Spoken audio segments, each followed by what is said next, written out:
This is a Red FM Vancouver podcast. Make sure you hit subscribe for more great content. For further info, log on to redfm.ca. ਹਾਲੇ ਵੀ ਸਕੂਲਾਂ ਨੂੰ ਵਾਪਸ ਜਾਣਾ ਵਿਦਿਆਰਥੀਆਂ ਦਾ ਤੇ ਮਾਪਿਆਂ ਦਾ ਇਤਰਾਜ਼ ਕਰਨਾ ਜਾਂ ਬਹੁਤ ਸਾਰੇ ਮਾਪਿਆਂ ਦਾ ਕੰਫਰਟੇਬਲ ਨਾ ਹੋਣਾ, ਇਹਦੇ ਚਰਚੇ ਲਗਾਤਾਰ ਚੱਲ ਰਹੇ ਹਨ। ਸਕੂਲ ਜਿਹੜੇ ਨੇ ਜਦੋਂ ਖੁੱਲ੍ਹਣਗੇ ਤਾਂ ਕੀ ਪੂਰਾ ਇੰਤਜ਼ਾਮ ਹੋਏਗਾ, ਔਰ ਇਸ ਇੰਤਜ਼ਾਮ ਪ੍ਰਤੀ ਪੈਟੀ ਬੈਕਸ ਅੱਜ ਗੱਲਬਾਤ ਕਰਨਗੇ, ਜਿਹੜੇ ਕਿ ਲੌਂਗੈਸਟ ਟਾਈਮ ਸਰਵਿੰਗ ਬੋਰਡ ਦੇ ਚੇਅਰ ਰਹੇ ਨੇ ਵੈਂਕੂਵਰ ਸਕੂਲ ਬੋਰਡ ਦੇ 2008 ਤੋਂ ਲੈ ਕੇ 2014 ਤੱਕ। ਹੁਣ ਫਾਰਮਰ ਉਹ ਚੇਅਰ ਹਨ ਤੇ ਅੱਜ ਉਹ ਦੱਸਣਗੇ ਸਾਨੂੰ ਕਿ ਪਬਲਿਕ ਐਜੂਕੇਸ਼ਨ ਐਡਵੋਕੇਟ ਦੇ ਤੌਰ ਤੇ ਉਹ ਕਿਵੇਂ ਮਹਿਸੂਸ ਕਰਦੇ ਨੇ ਕਿ ਇਹ ਗਵਰਨਮੈਂਟ ਦਾ ਜਿਹੜਾ ਸਕੂਲ ਖੋਲ੍ਹਣ ਦਾ ਫੈਸਲਾ ਹੈ, ਇਸ ਦੇ ਬਾਰੇ ਉਹਨਾਂ ਦੀ ਕੀ ਓਪੀਨੀਅਨ ਹੈ। Ms. Patti Bacchus, good morning. Good morning. Thank you very much for joining us today. Oh, my pleasure. Thank you for having me. So, have you seen that BC government's video with Dr. Bonnie Henry? What do you think about it? Yeah, I saw the television ad that I saw actually on television as I was watching the news as Dr. Henry speaking to a small group of students about what to expect when they come back to school. I was surprised. I thought, wow, that looks like a classroom I would be comfortable sending my child to. There's only 6 children and they're widely spaced out, and but it didn't look very much like what the classrooms I've seen tend to look like and what I expect most will look like in the fall. And I was a bit surprised that the government is using Dr. Henry in this way to run an ad for what they know is a very controversial return to school plan that a lot of parents have concerns about. And of course, I think there was quite a backlash from the teachers union as well, saying that it was really misleading to show the public a classroom with only 6 or 7 students, given that some classrooms could have up to 30 students when they open up for students next week. Did you say the government has used Dr. Bonnie Henry? Why would they use her? I mean, why is government pushing so much, so hard to open the schools, to reopen these schools? Yeah, well, we know, I think Dr. Henry is very highly respected in BC for good reason. I think overall she does a very good job, and she is a public health officer. She's not a politician, but she does appear often working side by side with the Minister of Health, which is appropriate, of course. But I think using her in advertising, which I think some would argue is, an effort to bolster support for a plan that is perhaps not a very well thought through plan, and at a time when school districts have been put in a really difficult position, I think, by Minister Rob Fleming and the government in terms of the shifting direction they've been given and really inadequate funding to come up with the kinds of plans that I think parents were hoping to see in their schools.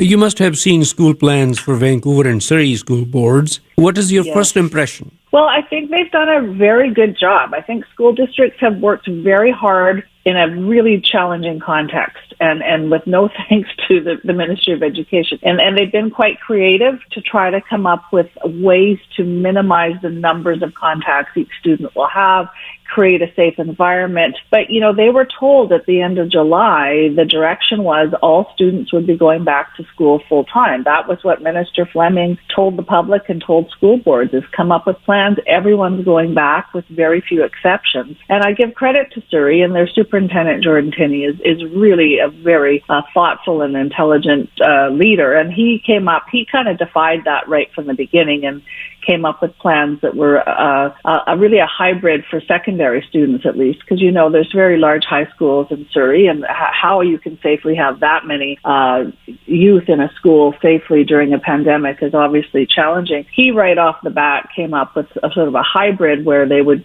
be on a quarterly semester system, just take a couple of courses, only really be in for one full class, and then do a shift kind of hybrid model in the afternoon. So I give Jordan Tinney, I think Surrey has done a very creative job, and now I think they're looking for options. And of course, just last week, Minister Fleming came out and changed the guidelines again to say that now he expects flexibility for families who want to learn remotely for a while, and which is a good shift, but it came very late in the game that puts it in puts school districts in a really tough scramble to figure out how they're going to allocate their staffing in schools. Now they don't know how many students are coming back, and figure out who is going to support those students who are learning remotely, but want to stay connected to their local schools. This is what we're hearing from parents over and over, is they want some choices, but they don't want to give up the spot in their local program or school that their child's enrolled in. To go off and homeschool means you really sever ties with your neighborhood school, and people don't want that, understandably. So I give the school districts credit for really scrambling to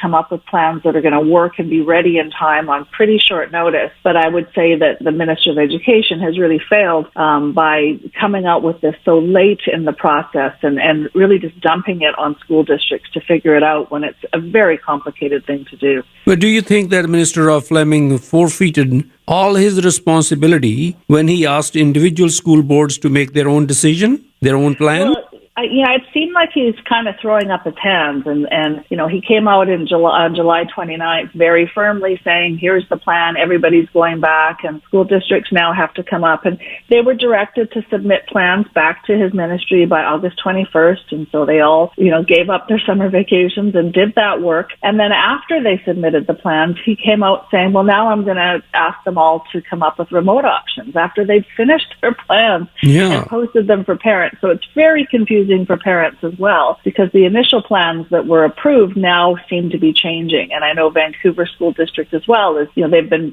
doing these rushed parent surveys, and many parents didn't even know the surveys out there have had to happen so quickly, trying to gauge who would like a remote option and then figure out how that will be taught. I'm already hearing from teachers that they're getting the message that they're going to be expected to support students learning remotely while they're teaching full-time in class, and that's a concern that needs to be resolved, because I think there was widespread agreement that's just not sustainable. Teachers can't be teaching in class and remote learning at the same time. It's just too much, and not a sustainable way to go. So I don't know how they're going to do that. Minister Fleming was asked quite clearly last week about how that will work in terms of funding. He didn't directly answer the question. He just talks about, he says he's given school districts the flexibility to do this. Well, without some support or guarantee that funding will be there to hold spaces for students in the regular classes, and then some funding over and above to pay teachers to support them remotely, I don't know how school districts are going to be able to deliver this within the budgets that they're allocated that are based on per student funding. So if students aren't enrolled in class, they're not funded in that class. It's hard to have those classes fully staffed. So are they going to have to start combining classes and taking some teachers out of the classroom and having them support remote learning? That becomes a problem if in a month or two some of those students want to return to class. There just won't be space for them. Since the government doesn't seem to have any comprehensive plan for this, are they playing by the ear, you think? Well, I think overall, public support for this government's performance on COVID has been very good. I know John Horgan's approval ratings are very high. 69%, yeah.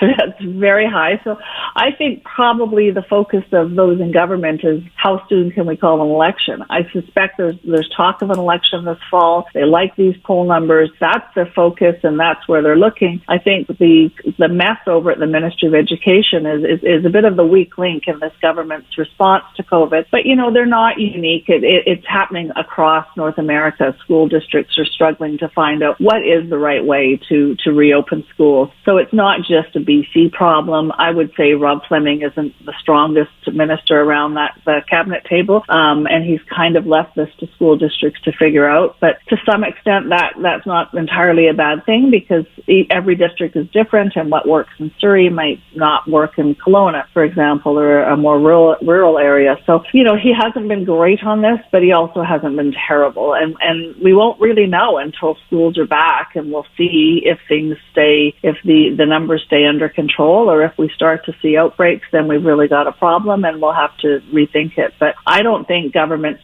terribly concerned about this right now because of how high John Horgan is riding in the polls outside of the school issue. And I think, in fairness, Horgan has kept himself distant from this one. He's not too involved in the school. He has, yeah.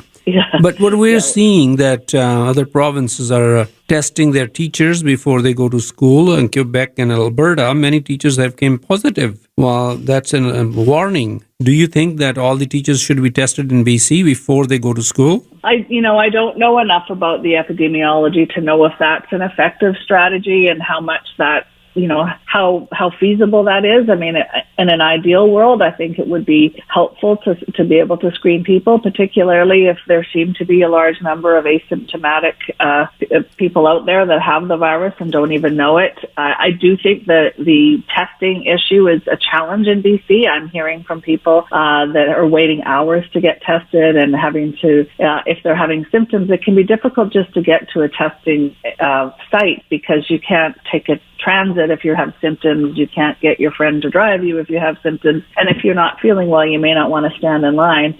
So I think overall we need to ramp up the testing. But again, I'm not a public health official, and I think there's varying opinions of how effective that is. But, I think the concern that I hear over and over is we're still going to have classrooms with up to 30 students not wearing masks in fairly small classrooms for several hours a day, when we know that is probably the most risky scenario for anyone to be in right now, is in a highly, a densely peopled room for long periods, particularly if there isn't good ventilation. I mean, I don't go inside with groups of people other than just to pop in. I don't think there are many classrooms with a sink in it to wash hands, as Dr. Bonnie Henry's advertisement.